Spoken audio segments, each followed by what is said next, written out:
سامعین و ناظرین، انفیکشن کنٹرول سوسائٹی آپ کی بہتر صحت کے لیے، آپ کو مسائل سے نکالنے کے لیے اور آپ کو معاشی طور پہ بہتر حالت میں رکھنے کے لیے مختلف ویڈیوز کے سلسلے کو جاری رکھے ہوئے ہمیں امید ہے کہ آپ ان سے استفادہ کرتے ہوئے اپنے مسائل اور مشکلات پر قابو پا سکیں گے۔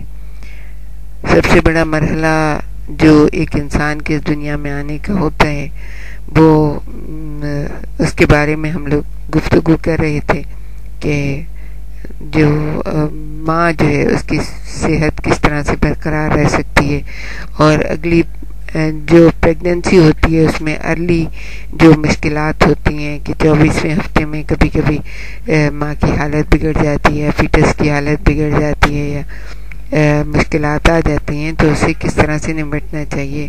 اور سب سے پہلے یہی ہے کہ اس کی حالت کا اندازہ صحیح ادراک ہونا چاہیے کہ فیٹس یا ماں کی حالت کیسی ہے۔ جب آپ کو اس کا صحیح ادراک ہوگا، جب ہی آپ اس سے صحیح طریقے سے نمٹ سکتے ہیں۔ اب پہلے ہم نے یہ بتایا تھا کہ ماں کی حالت کا، حاملہ کی حالت کا اندازہ کرنا۔ اب ہم یہ بتائیں گے کہ فیٹس کی حالت کا اندازہ لگانا کس طرح سے ممکن ہو سکتا ہے۔ یہ ہے کہ جو طبی عملہ ہے، جیسے مڈ وائف ہیں یا نرس جو بھی ڈیل کر رہی ہیں، ڈاکٹر جو بھی ڈیل کر رہے ہیں حاملہ سے، اسے ماں سے ہی پوچھنا چاہیے کہ کیا اسے فیٹس کی حرکت پہلے کی طرح محسوس ہوتی ہے، یعنی معمول کے مطابق جیسے وہ حرکت کرتا ہے اسی طرح محسوس ہو رہی ہے یا نہیں۔ اگر اسے فیٹس کی حرکت میں کمی یا حرکت کم ہونے کا احساس ہو تو اس کا مطلب یہ ہے کہ فیٹس کو آکسیجن کی شدید کمی لاحق ہو رہی ہے۔ بعض حالات میں حاملہ بتاتی ہیں کہ فیٹس کی حرکت پہلے سے بھی زیادہ بڑھ چکی ہے۔ یہ بھی اس میں آکسیجن کی شدید کمی کی علامت ہے، یعنی کہ ایک طرح سے بہت ہی زیادہ بے چین ہے، تو آکسیجن شدید کم ہو رہی ہے اس کی۔ مڈ وائف کو الٹرا ساؤنڈ اور فیٹل مانیٹر مثلاً کارڈیو ٹوکوگراف یا ہاتھ میں پکڑنے والے آلے کی مدد سے فیٹس کی حالت کا اندازہ لگانا چاہیے۔ اگر یہ چیزیں موجود نہ ہوں تو پینارڈ فیٹل اسٹیتھوسکوپ استعمال کیا جا سکتا ہے۔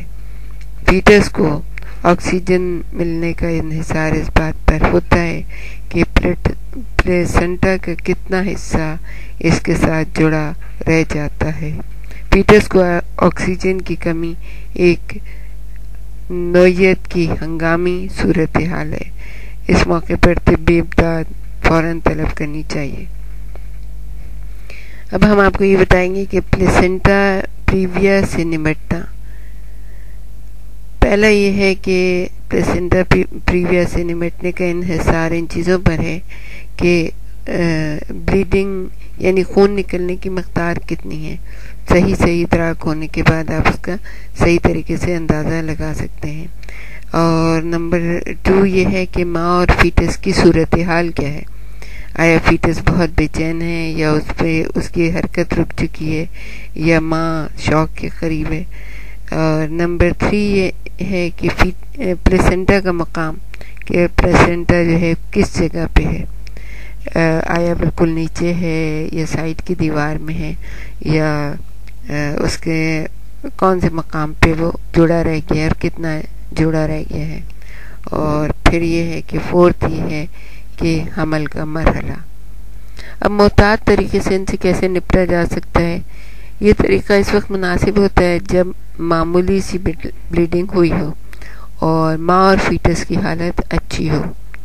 خون بند ہونے تک حاملہ کو اسپتال میں رکھا جاتا ہے۔ اسپیکولم کی مدد سے معائنہ کر کے دیکھا جا سکتا ہے کہ بلیڈنگ کی کوئی اتفاقی سبب تو نہیں تھا۔ اگر پلیسنٹا یوٹرس کے نچلے حصے تک پھیل چکا ہے تو مزید بلیڈنگ کا قوی امکان ہوتا ہے۔ اس لیے حاملہ کو حمل کے بقیہ عرصے کے لیے اسپتال میں ٹھہرنے کو کہا جاتا ہے۔ فیٹس کی حرکت کے چارٹس اور اینٹی نیٹل کارڈیو ٹوکوگرافی کی مدد سے پلیسنٹا کی کارکردگی کا جائزہ لیا جاتا ہے۔ جیسے جیسے یوٹرس کا نچلا حصہ بڑھتا اور پھیلتا ہے، یوٹرس کے اندرونی دہانے کے لحاظ سے یوٹرس کی پوزیشن کا مشاہدہ کرنے کے لیے بار بار الٹرا ساؤنڈ اسکین کرائے جاتے ہیں۔ فیٹس کی نشوونما کا بھی مشاہدہ کیا جاتا ہے، کیونکہ یوٹرس کے نچلے حصے میں پلیسنٹا کا پھیلاؤ اس کے پیندے میں پھیلاؤ کے مقابلے میں نتائج دکھانے کے لحاظ سے کم مددگار ہوتا ہے، اور یوٹرس میں بچے کی نشوونما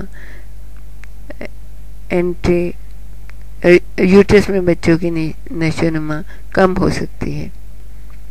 اگر حاملہ کو کئی ہفتے کے لیے اسپتال میں ٹھہرنا پڑے تو اس کی مخصوص نفسیاتی اور سماجی ضروریات ہوں گی۔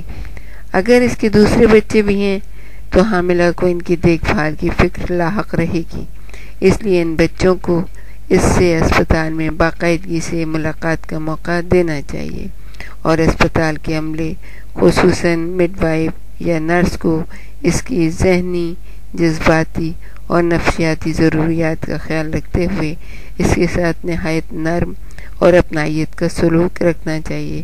اسپتال میں طویل قیام سے ہونے والی اکتاہٹ میں کمی کے لیے حاملہ کو آکوپیشنل تھراپی بھی کرائی جا سکتی ہے۔ حاملہ کو اس کے اہل خانہ کے ساتھ اسپیشل کیئر بیبی یونٹ کا معائنہ کرایا جا سکتا ہے، اس کا دورہ کرایا جا سکتا ہے، اور دورے میں اس کے سوالوں کے جواب دیے جائیں تو اس طرح اسے قبل از وقت زچگی کے لیے ذہنی طور پر تیار کیا جا سکتا ہے۔